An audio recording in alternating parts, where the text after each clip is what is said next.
ಮಧ್ಯಪ್ರಾಚ್ಯದಲ್ಲಿ ಯುದ್ಧ ನಡೀತಾ ಇದ್ರೆ ಈಗ ಭಾರತದಲ್ಲಿ ಚುನಾವಣಾ ಯುದ್ಧ ಶುರುವಾಗಿದೆ. ಕರ್ನಾಟಕದ 2 ಕ್ಷೇತ್ರಗಳಿಗೆ ಉಪಚುನಾವಣೆ ಸೇರಿದಂತೆ 5 ರಾಜ್ಯಗಳಿಗೆ ಮುಹೂರ್ತ ಫಿಕ್ಸ್ ಆಗಿದೆ. ಕರ್ನಾಟಕದ ನೆರೆಯ ರಾಜ್ಯಗಳಾದ ತಮಿಳುನಾಡು, ಕೇರಳದಲ್ಲೂ ಚುನಾವಣೆ ನಡೀತಾ ಇದ್ದು ಭಾರೀ ಕುತೂಹಲ ಸೃಷ್ಟಿಯಾಗಿದೆ. 5 ರಾಜ್ಯಗಳ ಪೈಕಿ ರಾಷ್ಟ್ರೀಯ ಪಕ್ಷಗಳಿಗಿಂತ ಪ್ರಾದೇಶಿಕ ಪಕ್ಷಗಳಿಗೆ ಅಗ್ನಿ ಪರೀಕ್ಷೆ ಶುರುವಾಗಿದೆ. That the assembly constituencies for Goa, Karnataka, Nagaland and Tripura, the polling will be held on 9th of April. ಕೇಂದ್ರ ಚುನಾವಣಾ ಆಯೋಗ ಬಹು ನಿರೀಕ್ಷಿತ ಪಂಚರಾಜ್ಯಗಳ ಚುನಾವಣಾ ದಿನಾಂಕ ಘೋಷಿಸಿದೆ. ಪಶ್ಚಿಮ ಬಂಗಾಳ, ಕೇರಳ, ತಮಿಳುನಾಡು, ಪುದುಚೇರಿ ಮತ್ತು ಅಸ್ಸಾಂನಲ್ಲಿ ಚುನಾವಣಾ ರಣಕಹಳೆ ಮೊಳಗಿಸಿದೆ.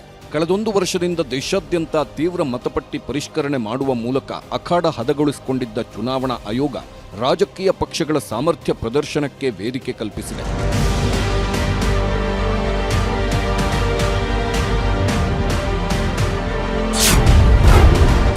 (824 ಕ್ಷೇತ್ರ, 17.4 ಕೋಟಿ ಮತದಾರರು. 4 ರಾಜ್ಯದಲ್ಲಿ ಒಂದೇ ಹಂತ, ಪಶ್ಚಿಮ ಬಂಗಾಳದಲ್ಲಿ 2 ಹಂತ. ಮತಪಟ್ಟಿ ಶುದ್ಧೀಕರಣಕ್ಕಾಗಿ ಸಂವಿಧಾನದ ಆರ್ಟಿಕಲ್ 326ರ ಪ್ರಕಾರ ಮತಪಟ್ಟಿ ಪರಿಷ್ಕರಣೆ ಆರಂಭಿಸಿದ್ದ ಕೇಂದ್ರ ಚುನಾವಣಾ ಆಯೋಗ ಈಗ ಚುನಾವಣಾ ಪ್ರಕ್ರಿಯೆಗೆ ಚಾಲನೆ ನೀಡಿದೆ. ತಮಿಳುನಾಡು, ಕೇರಳ, ಪಶ್ಚಿಮ ಬಂಗಾಳ, ಅಸ್ಸಾಂ ಮತ್ತು ಕೇಂದ್ರಾಡಳಿತ ಪ್ರದೇಶವಾದ ಪುದುಚೇರಿಯಲ್ಲಿ ಒಟ್ಟು 17.4 ಕೋಟಿ ಮತದಾರರು ಮತ ಚಲಾವಣೆಗೆ ಅರ್ಹತೆ ಪಡೆದಿದ್ದಾರೆ.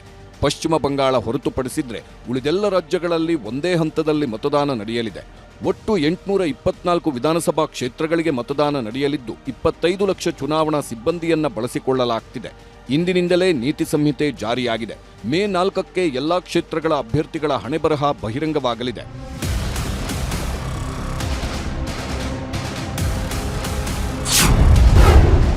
ಈ ಬಾರಿ ಚುನಾವಣೆ ನಡೆಯುತ್ತಿರೋ ರಾಜ್ಯಗಳ ಪೈಕಿ ಪಶ್ಚಿಮ ಬಂಗಾಳ ಅತಿ ಹೆಚ್ಚು ಕ್ಷೇತ್ರ ಅಂದ್ರೆ 294 ಕ್ಷೇತ್ರಗಳನ್ನು ಹೊಂದಿರೋ ರಾಜ್ಯವಾಗಿದೆ.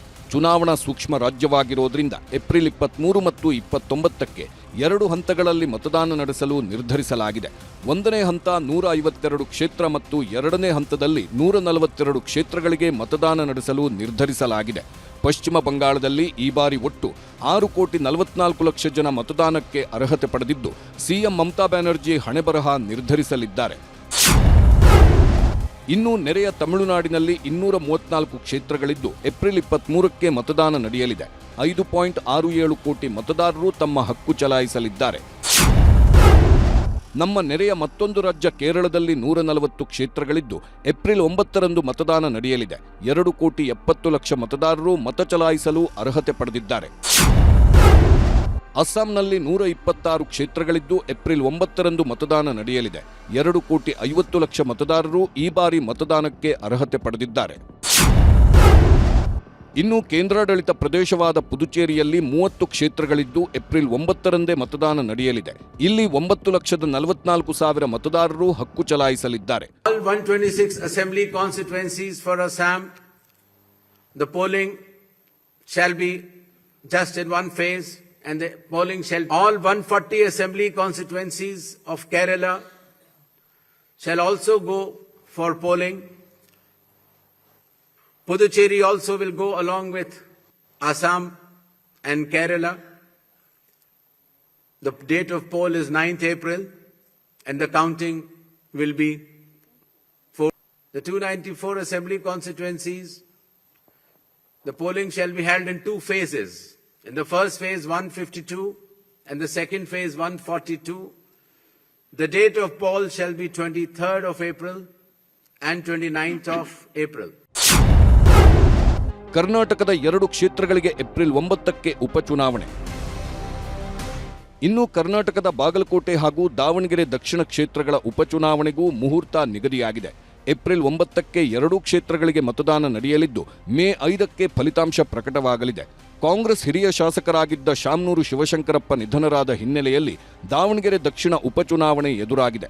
ಕಾಂಗ್ರೆಸ್ ಶಾಸಕರಾಗಿದ್ದ ಎಚ್.ವೈ. ಮೇಟಿ ನಿಧನರಾಗಿದ್ದ ಹಿನ್ನೆಲೆಯಲ್ಲಿ ಬಾಗಲಕೋಟೆ ಕ್ಷೇತ್ರದ ಉಪಚುನಾವಣೆ ಎದುರಾಗಿದೆ. ನಾಳೆಯಿಂದಲೇ 2 ಕ್ಷೇತ್ರಗಳಲ್ಲಿ ಚುನಾವಣಾ ಅಧಿಸೂಚನೆ ಜಾರಿಯಾಗುತ್ತೆ. ಚುನಾವಣಾ ನೀತಿ ಸಂಹಿತೆಯೂ ಜಾರಿಯಾಗುತ್ತೆ. 2 ಕ್ಷೇತ್ರಗಳಲ್ಲಿ ನಾಮಪತ್ರ ಸಲ್ಲಿಕೆಗೆ ಮಾರ್ಚ್ 23 ಕೊನೆಯ ದಿನವಾಗಿದೆ. ಮಾರ್ಚ್ 24ರಂದು ನಾಮಪತ್ರ ಪರಿಶೀಲನೆ ನಡೆಯಲಿದೆ. ನಾಮಪತ್ರ ವಾಪಸ್ ಪಡೆಯಲು ಮಾರ್ಚ್ 26 ಕೊನೆಯ ದಿನವಾಗಿದೆ. ಏಪ್ರಿಲ್ 9ರಂದು 2 ಕ್ಷೇತ್ರಗಳಲ್ಲಿ ಮತದಾನ ನಡೆಯಲಿದೆ. ಮೇ 4ರ ಸೋಮವಾರ 2 ಕ್ಷೇತ್ರಗಳಲ್ಲಿ ಮತ ಎಣಿಕೆ ನಡೆದು ಚುನಾವಣಾ ಫಲಿತಾಂಶ ಪ್ರಕಟವಾಗಲಿದೆ. 8 by-elections also, that is Goa, Gujarat, Karnataka, Maharashtra, Nagaland and Tripura. The polling will be held on 9th of April and for the assembly constituencies of Gujarat and Maharashtra on 23rd. The counting shall be on 4th of May for all the cases. ಇನ್ನು ಈ ಬಾರಿ ಇವಿಎಂನಲ್ಲಿ ಅಭ್ಯರ್ಥಿಗಳ colour photo ಬಳಕೆ ಮಾಡಲಾಗ್ತಿದ್ದು ಪ್ರತಿ ಮತಗಟ್ಟೆಯಲ್ಲಿ 1200 ಮತದಾರರಿಗೆ ಅವಕಾಶ ನೀಡಲಾಗ್ತಿದೆ. ಮತಗಟ್ಟೆಗಳಲ್ಲಿ ವೆಬ್ಕಾಸ್ಟಿಂಗ್ ವ್ಯವಸ್ಥೆ, ಭದ್ರತೆಗೆ ಹೆಚ್ಚಿನ ಆದ್ಯತೆ ನೀಡಲಾಗಿದೆ.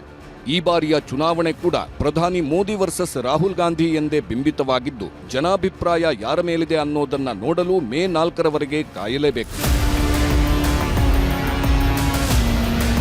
Bureau report, news 18.